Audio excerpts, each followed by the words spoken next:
Hey everybody, it's Tallara and welcome back to Xenoblade Chronicles Definitive Edition. We're in Chapter 10 of the game here on Valak Mountain, where as you can see, Shulk and gang are doing their best to stay warm on this snowy, cold mountain. Our current objective is to head to Galahad Fortress, which is located in Sword Valley. So we must traverse through Valak Mountain to reach Sword Valley. We're able to head further through the mountain pass because we were able to melt some ice that was blocking our way. So today we're going to continue down the other side of the mountain and hopefully get to Galahad Fortress soon enough. On our last episode, Shulk had a bit of a deja vu moment, a real blast from the past, as he found the area where the Monado was originally being stored. You may remember Shulk had some flashbacks before, but he was found as a child at the base of the Monado. All around him, his family and friends, the expedition that had been set out to find it, were dead. Shulk was the only survivor. So it's a bit of a ominous, maybe harrowing revisit to that area for Shulk.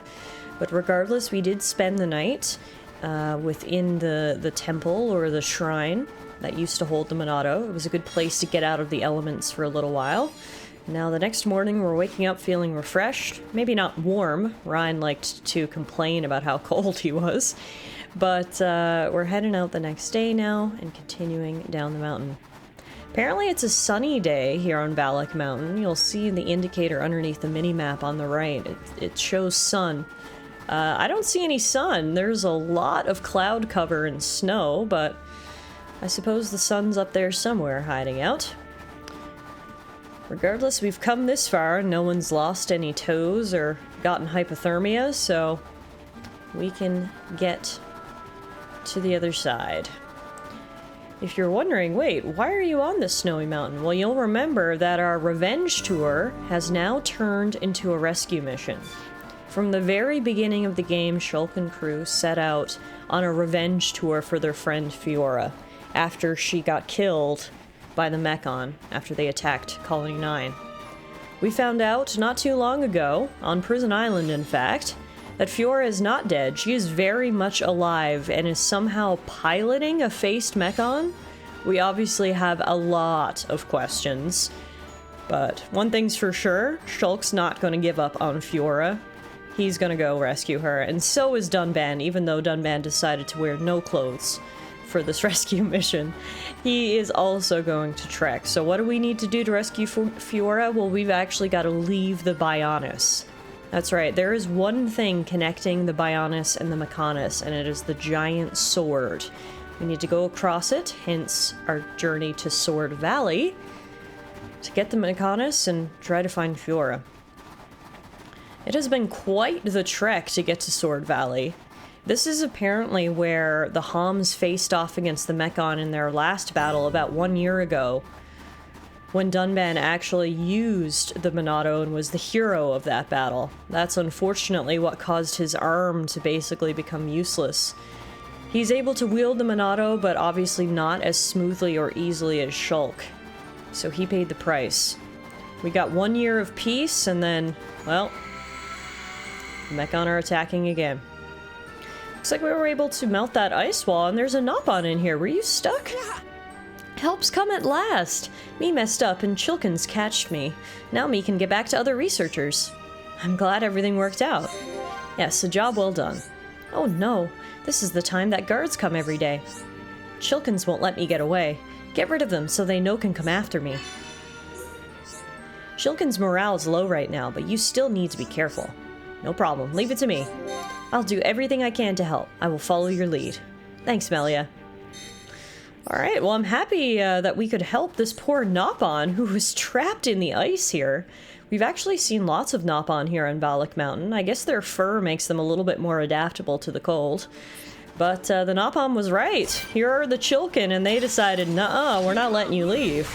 I'm not sure why they even care. I mean, it's not like they were eating him or anything like that.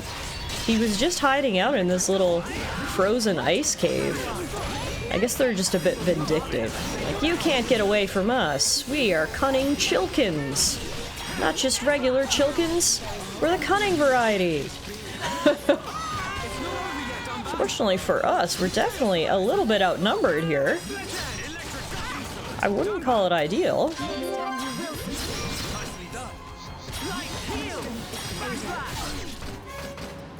Yeah, no, definitely not ideal. We are down. I'm sorry, Mr. Nopon. I wasn't able to help you one bit. It was a little bit embarrassing. What kind of hero am I if I can't take care of 4 feathered bird brains? Unfortunately for us, dying also brought us all the way back up to the sealed tower. And there's no way we can fast travel? Aw, man. Well, guess we're really gonna get our steps in today, guys. Let's see if we can go back down and get some revenge on those Chilkin. Valak Mountain is an absolutely huge area. Like, you could spend days wandering around this mountain, and I don't know if you would still see all there is to see. I actually took a different path heading back down here, and I feel like I'm in a whole different area. It's crazy how big this place is. There's so many monsters around, there's so many cool things to explore. This is definitely one of the bigger areas in the game. If you wanted to, you could spend quite some time exploring Valak Mountain and all of its secrets. Speaking of secrets, here are some monsters we've actually been tasked with exterminating. The Sparus Pagul. They're basically giant crab things. So let's take some of these down. I gotta admit, these are the last type of monster I would expect to see on a wintry mountain. These very much give, you know, find them on a beach, find them next to a body of water. On a frozen mountain is not necessarily what I would expect, so these are clearly some sort of giant crabs that have evolved and adapted to the cold weather conditions. Alright, so that was for Monster Quest 2, which we had received from some of the other Nopon researchers. We do need to take out some more, so we need to take out 5, and luckily for us— whoa! I was gonna say luckily for us there's a whole bunch here, but that was ice! And it was so slippery. Did you see how fast Shulk went? Shulk was ready to be in the NHL with that kind of skating speed. Holy moly! That was honestly impressive. Unfortunately, he had absolutely no control. So yes, while he went fast, it was a little bit useless, so I just had to skate over to the other side. Now we'll fight these crabs. That's another one down. And now let's take down you. I like how the tip of their shell has like a little light on it. It's really cool. A lot of monsters in this area have seem to be some sort of glowing element to them. They really show up in the dead of night. It's helpful for us as monster hunters. We can locate our prey. It also makes them pretty to look at. It's a win-win for everyone. Alright, that's 4 out of 5. Let's take down one more crab.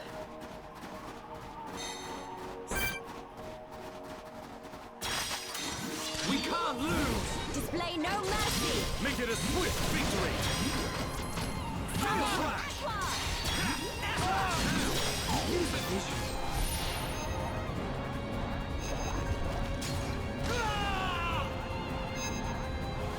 Don't worry, Dunban. I can help.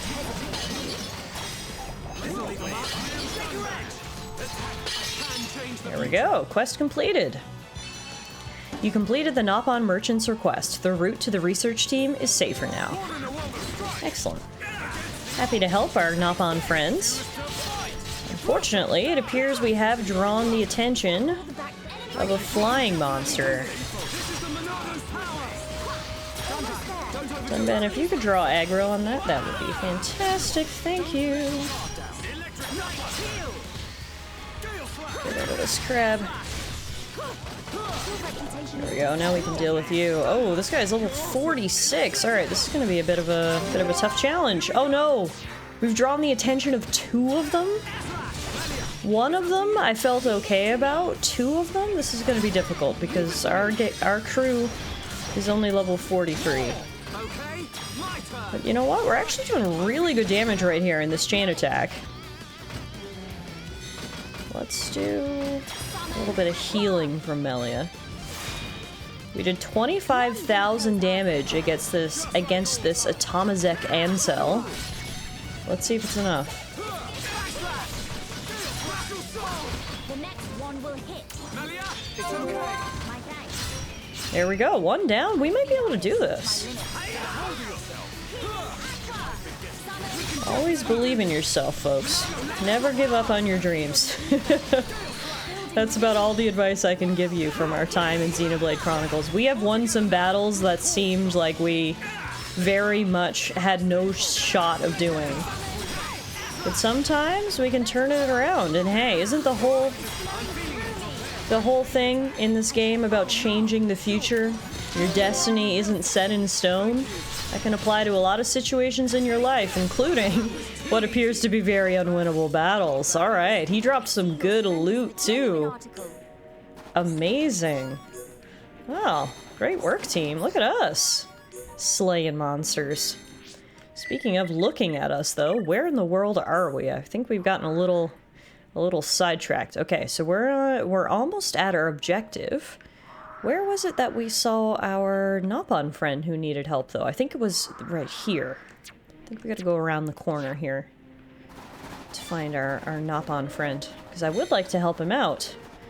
Now that we've saved him from being trapped in ice, it feels a little unfair to just leave him to the whims of the Chilkin waiting outside, you know? I think he's down around this corner. Before we go, though, we've got some sort of old world monument over here, presumably something left behind by the High Entia of times past that looks very much like their architecture. Let's go get a closer look.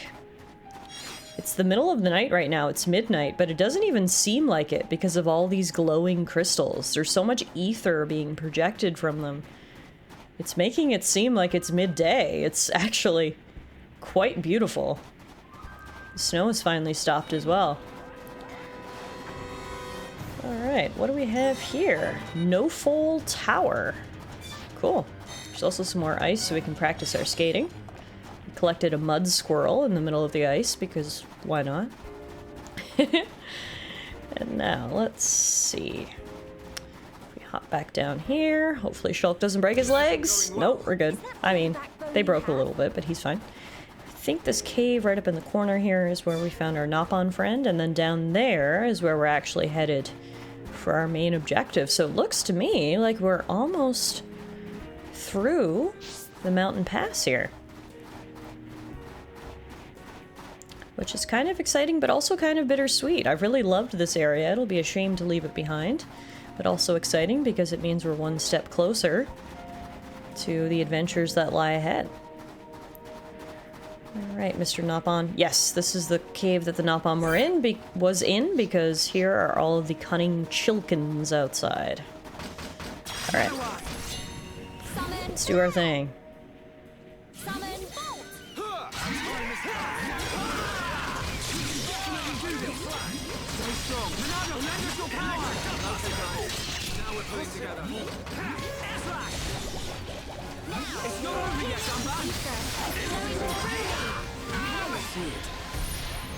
Now, the issue with these Chilkin is they're just like, they hit fast and furious, is basically how I can describe them. They overwhelm you very quickly, even though they're only level like 40-ish, level 41 apiece. We've got the level advantage, but they just absolutely swarm you like a, well, like a flock of birds. Which seems very on nose now that I say it out loud, but it's still difficult for us. I think we're unfortunately gonna go down again. Are you serious? How are these Chilkins the most dangerous thing on this mountain? Honestly, at this point, it's a little impressive. You guys are definitely punching above your weight class. Huh. Well, third time's the charm, right? Alright, turns out third time was indeed the charm. I don't know what it is about lucky number 3, but we managed to take down all of those cunning Chilkins. They put up way more of a fight than I would have ever expected. Now we can report back to the Nopon researcher and let him know he's finally free to go home after being frozen inside a cave and then being further fenced in by the Chilkin. The path should now be clear, little guy. I like how he's like kind of vibrating when he's standing there. He must be so cold. Even with fur, it's gotta be freezing in an ice cave. Yeah. I don't know how to thank you. That's second time you helped me. I'm glad everything worked out. Chilkin's weak lately? There might be a reason for that. Oh yeah, I don't have time to hang around here chatting. I need to meet up with my friends and tell them my information. It's top secret information about Chilkins. I feel a little disappointed that he's not sharing the top secret information with us, but anyway, we helped the kidnapped Nopon who took some amazing information to the research team. He gave us some new items, heavy gear and heavy armor. We also got rewarded with experience points and money. So honestly, that worked out for everyone. I don't mind getting well rewarded and helping someone in need. It's truly a win-win situation. But alright, I think we're finally nearing the base of the mountain. Looks like where the quest marker wants us to go is just up ahead. So just a few more steps, guys, and hopefully then it'll start to warm up and maybe Dunban can feel his toes again. Wait a minute. That Mekon.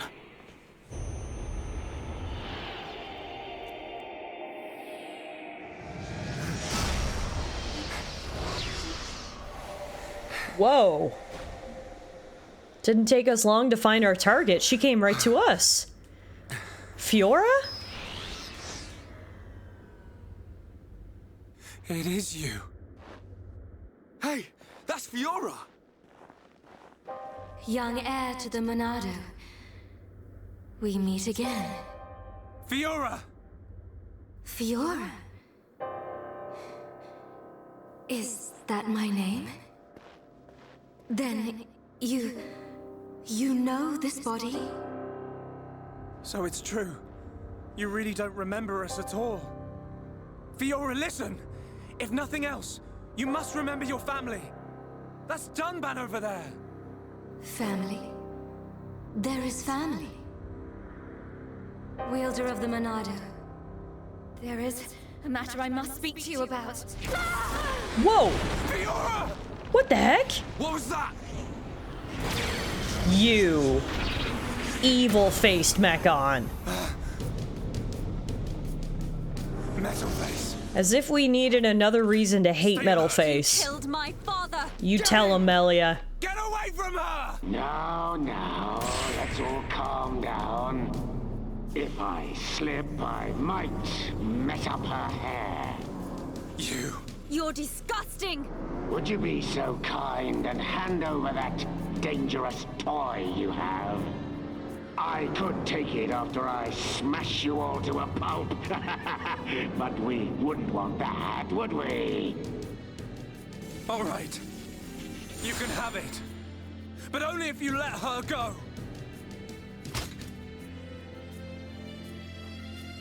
There's a good boy. Always eager to please, Shulk.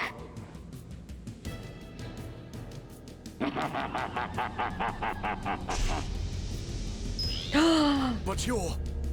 How's it going, Dunban? So there was a Homs inside that Metal Face too. And it's a familiar face. Remember him from the very prologue of the game?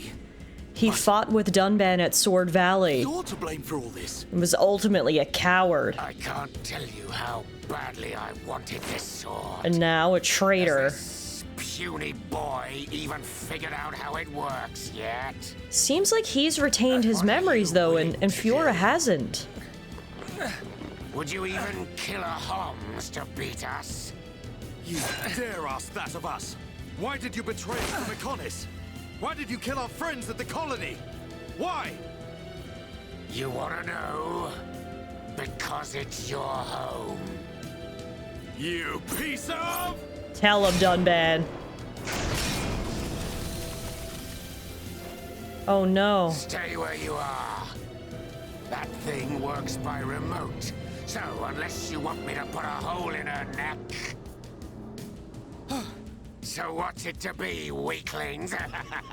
Grovel at my feet and beg? This guy's really the lowest of the low, isn't he? We will not bow to you! Yes, Melia, tell him! Woohoo! That's our girl.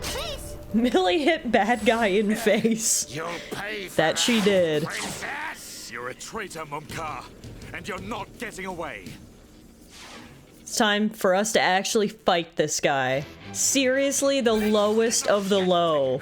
We hated him ever since the prologue of the game, when he decided to just basically run away in fear and betray all of the Homs, betray Dunban.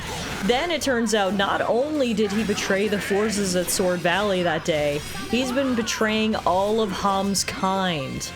He sold out to the Mechonis, somehow became a wielder of one of these new faced Mechon, and most importantly, has killed many of our friends and family. Like I said, it's very interesting that Mumkar still has his memories and Fiora doesn't. I don't know what the difference is there between the two, but hopefully we'll find out.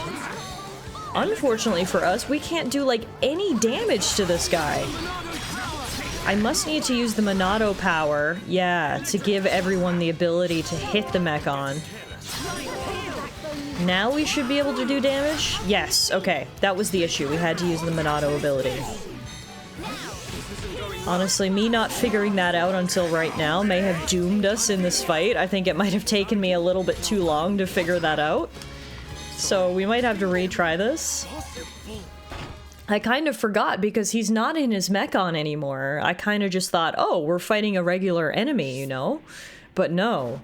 He's still obviously not fully human anymore. You can see if you look closely, his chest cavity actually has mechanical mechanisms in it. So he has somehow become part Mechon, and because of that, the Monado doesn't work on him properly unless we use the Monado ability, which allows everyone to do so. So, figured that out. A little too late, but luckily for us, we have the invincible plot armor, which means we can run back down and challenge Mumkar as many times as we want.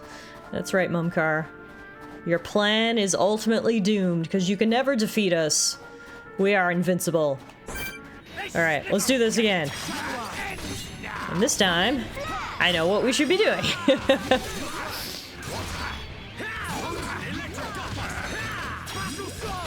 Alright. So... wait a minute. I'm dead already? What the heck? Okay. Maybe this will be like the Chilkins, third time's the charm kind of thing. Wow, Mumkar is putting up a heck of a fight. I mean, to his credit, he is level 48 and we're only level 44, so perhaps we're a little bit under-leveled here. But I figured out the mechanic. We just need to, well, actually utilize it, so... Third time's the charm. Let's go, guys. I told you you'd never defeat us, Mumkar. We keep respawning! Alright, we're doing so much better this time. I was actually able to get the Monado power off so we can all damage the Mechon. We're doing some good damage here, although as I say that, of course, Dunban decides to die. It's like, ah yes, you've decided to brag about how well we're doing? May as well ruin that, says Dunban. I need you to stop attacking Melia, please. That's just really not nice. She's a princess. You shouldn't even look at her. You horrible traitor.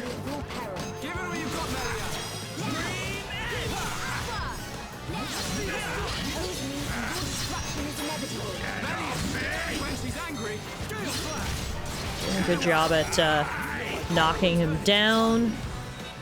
You can get me back on my feet there, gang. Doing fantastic. Keep it up. Alright, time for another Monado enchant. He's half health. We can do this. It's time to finally get our revenge.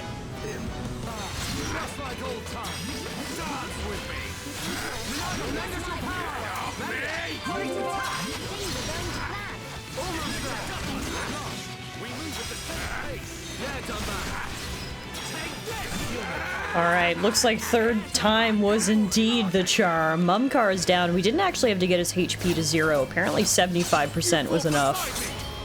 Sword Valley! Why did you change sides? Why the Mekon? You're as blind as you were then.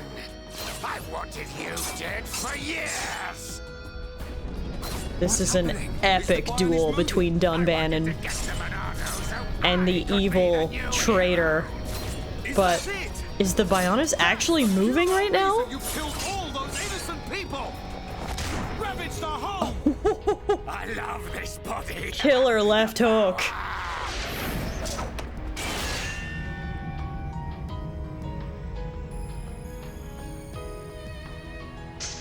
Yes. You'll never win. Looks like he's winning right now. Worship me. Never. I will strike you down and all that you have become, you wretched fool. Tell him, Dunban. Stop you, and then you will know the shame of all that you have done, traitor. Shut your mouth and come on.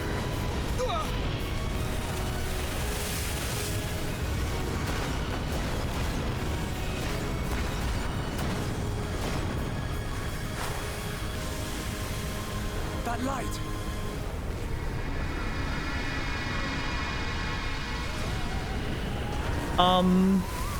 Who is this? A golden giant-faced Mechon?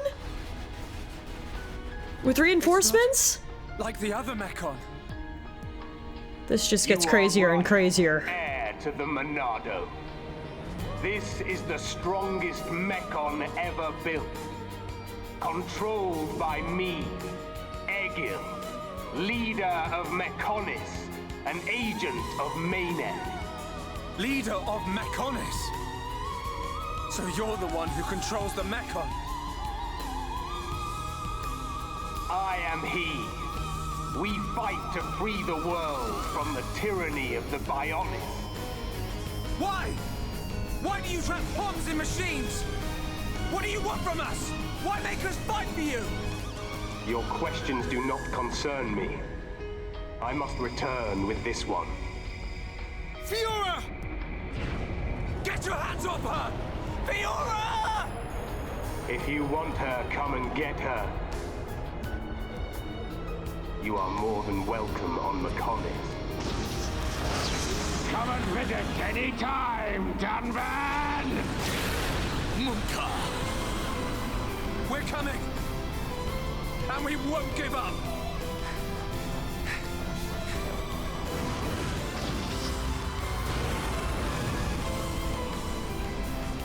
Find us, Monado, Sword of the Bionis. We will meet you on the battlefield. Fiora! We will find you!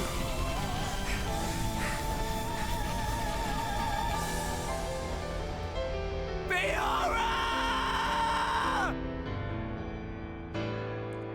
Well, it's not an episode of Xenoblade Chronicles without a million plot twists, and there you have it. The end of Chapter 10 is as full of plot twists as the end of Chapter 9 was.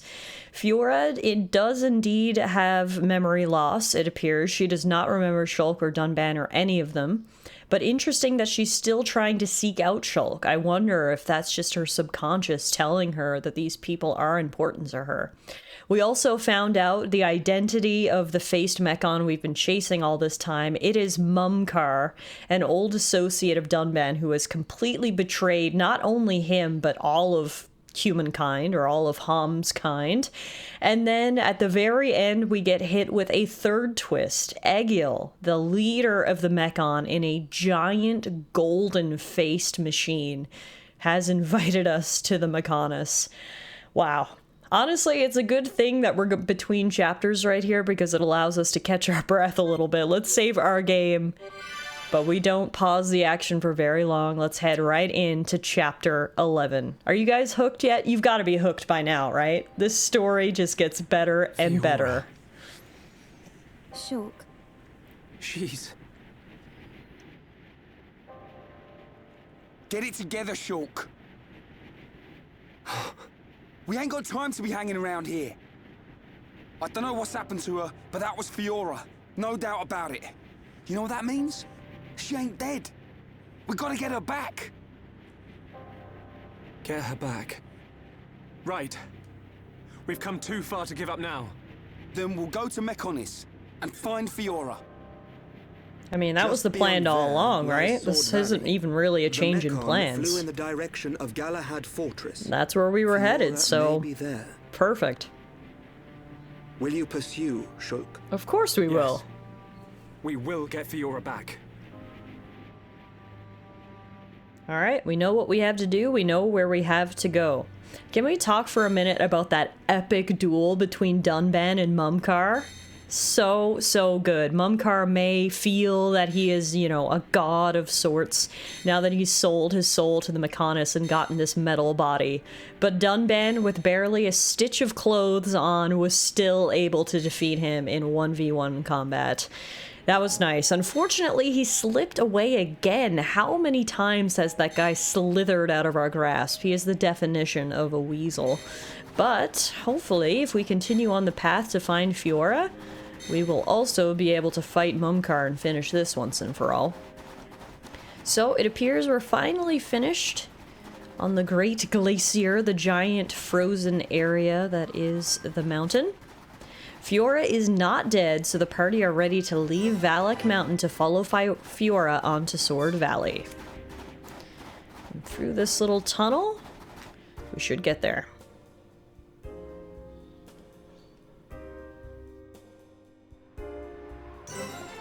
Bionis' thumb. Wow, we have really traveled all over the Bionis, from its foot to its thigh, through its insides, up through the esophagus, to the head, down the back, across the arm, and we're now on the thumb. A very thorough exploration. Goodness, words are hard today. A very thorough explanation. Oh my god. I'm gonna stop talking. Is all that big sword? Oh, if he's, then ouchie ouch. The sword of the Mechonis. The entire valley below. The whole thing is its sword. Something seems unnatural. What do you mean? Look, that flowing light. From the way it glows, it has to be ether. But it looks like it's being drawn in by something. By the fortress. It should just be up ahead. Father once told me that the Mechonis absorbs the ether of the Bionis and uses it for sustenance. So the Mechonis feeds off ether? Then undoubtedly the ether serves as the Mekon's energy source as well. Alright, let's see if words will work for me again now. I'm very sorry, guys. Not sure what's going on, just tripping over my words here. But that's a very interesting revelation by the team. The Mechonis sustains itself off the ether from the Bionis through the sword that it's punctured into it. I don't know if there's any way we could cut off that flow of ether, remove the sword. Maybe that's wishful thinking. We're talking about giant, huge, landmass-sized weapons, but something to keep in mind at the very least. As we descend down the thumb, things are getting a little warmer, the snow is melting, and Dunban is feeling a lot more comfortable in his shorts. And we should be getting pretty close to Galahad Fortress. Here it is, Sword Valley. Most of the crew has not been here before, but Dunban has. As we mentioned previously, this was the location of the Hom's stand against the Mechon approximately 1 year ago.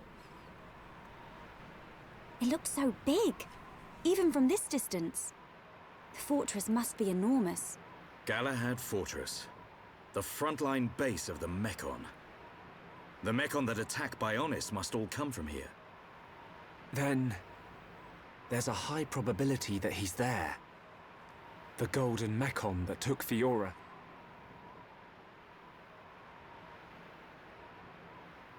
We're about to enter the Mechon stronghold. If there's anyone who wants to turn back now... Shulk, friend should no split up. No leave friend behind. Ricky's scared, but Ricky won't go too. Ricky. He's right. Okay, let's go. Yes. We've got a good group here. No one is wavering in the face of danger. Everyone is 100% in and ready to explore. This is crazy. So we're now, I guess, technically off the Bionis. We're heading onto the sword that connects the two giants. And this, yeah, wow. No, this is not just any sword. Look how big it is. The sword is so big that it just looks like a landmass. That is crazy. It does appear to be absorbing ether, though. You can see it's all lit up. And then right over there, you can see the other giant. The Mechonis is coming into view. Oh my goodness. I'm getting giddy. I'm so excited. This is gonna be awesome. I can't wait to explore Sword Valley. Hopefully, find Fiora and the other faced Mechon while we're at it. What's that? A supply convoy. It would be most unwise to proceed without restocking our supplies. You arranged this for us. Hey, it's... Oh, hey! Dixon! Long time no see.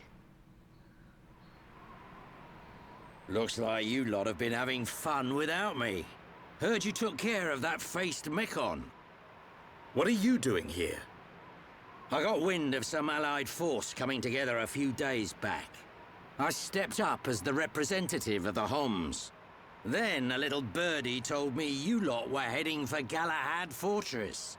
So I thought I'd drop by and say hello. I've got a whole stack of new equipment. Want some? Yeah! I was hoping for some new stuff. Hold it, Ryan. You know it's gonna cost you. You cheap old man. Interesting. So I guess when Shulk declined the High Entia's invitation to become the Hom's representative, Dixon stepped up instead. So you can see the Homs are here paired with High Entia technology. The coalition against the Mechon really is forming up. I'm excited to see Dixon, but I always have in the back of my mind a little doubt. He's made some comments previously on our journey about how he may not be telling us the full truth, and especially after seeing some other people betray us, well, let's just say I'm a little reserved. Alright, so Shulk and the others have met with a supply convoy here in Sword Valley, and once they're ready to proceed to the fortress, they should speak with Dixon. Well, we would be remiss if we didn't take advantage of the supply convoys. So let's see if we can do a little shopping. What do you have here? Any good upgrades? Believe it or not, not really. Looks like our group has basically out-leveled. At least all the weapons. Okay, when it comes to armor, this appears to be an upgrade. The Brave Cap will be an upgrade for both Shulk and Melia, a cap made by the Homs from a newly developed anti-ether fabric. Okay, perfect. There's also something called Amethyst Gear, which is great for Rhine. It's a helmet made from the elusive nocturnal iron ore of Valak Mountain. And then finally we have the Aid Cap, which will be great for Sharla, a hat worn by those injured in battle to signal to the medics. Alright, everyone's getting a new hat today. You're getting a new hat, and you're getting a new hat, and you're getting a new hat. And then Shulk's also getting new clothing if we can afford it. The infantry attire will be a great upgrade for Shulk. It's a lightweight favorite of assault troops for leading the charge. We're about 4,000 gil short though. So let's equip our new stuff, sell our old stuff, and then we should have enough money to buy that. So first up, we got a new hat for Shulk. We're gonna need to put a new gem in that. Let's put Slow Resist 3. For Melia, also the new hat. Oh, nice. It's a different color and everything. Gotta be honest, doesn't really match her outfit anymore, but we'll work on getting the other matching pieces. And then for Sharla, Aid Cap. Nice little bandana. Looks good on her. Really fits her vibe. And then Amethyst Gear for Rhine. We'll go back to this guy, do a little selling now of all the things we're not using. Hopefully we'll have enough for even more upgrades. Infantry attire for Shulk. Boom. Unfortunately, it looks like that's all we're gonna be able to afford for right now.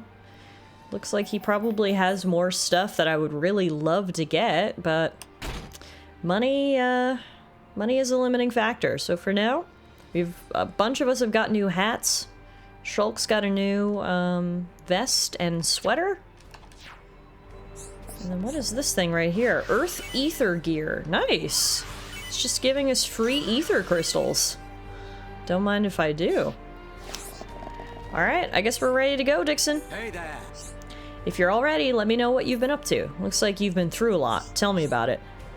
Yeah, I mean, that's fair. Maybe we should catch you up on everything that's happened. We haven't seen him since Magna Forest, so everything that happened up in the High Entia capital and Prison Island, it'll all be news to him. So let's tell Dixon what has happened.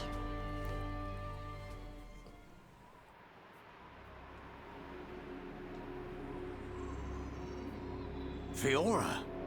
You mean Dunban's sister? Yes. So that's why you're all looking so down. I can't believe they're sticking Homs into those faced Mekon.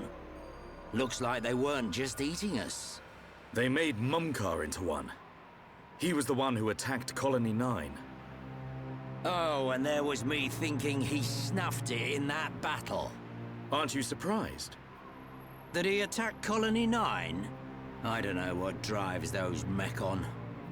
I've given up trying to figure them out. It don't surprise me one bit. Still, Mumkar as well, eh? Things are getting interesting. Sorry? Oh, nothing. It is time for us to return. I would like to continue providing assistance, but my help is required in assembling Homs for the Allied force. There are also my duties as seer to consider. Then I'll be off too. You lot should be alright getting Fiora back. In the meantime, we'll be getting ready for battle. Thanks for coming this far. We'll be fine. We can handle ourselves. Galahad Fortress is a key position for the Mekon. You can't just rush in, all guns blazing. Agreed. We will infiltrate via the ether inlets. If I'm right and the Mekon do feed off ether, then we're sure to find some form of influx channel. Our objective is to reach one of those channels. Don't go dying on me, Shulk. I won't. You take care as well. Cheers.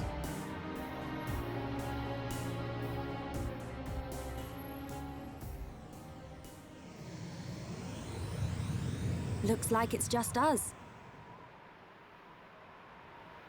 Right.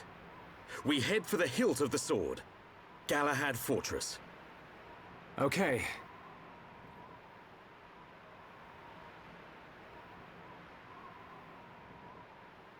One year on.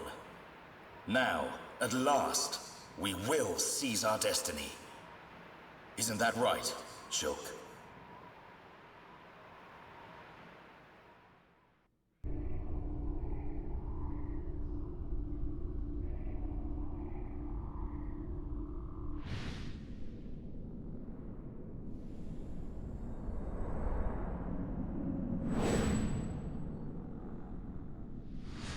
So another has appeared with the ability to wield the Monado. But why would Zanza release the Monado? He surely knows it would become a double-edged sword. Yet he relinquishes it to that mere child. And a face escaped my control and acted alone. Now that the Monado has been freed, it appears the usefulness of the faces has come to an end. Although, perhaps there are still things to be learnt from having them challenge the boy. Thank you all so much for watching today. I hope you enjoyed another action-packed episode, and we'll see you guys back here soon as we continue across the sword path to the Mechonis.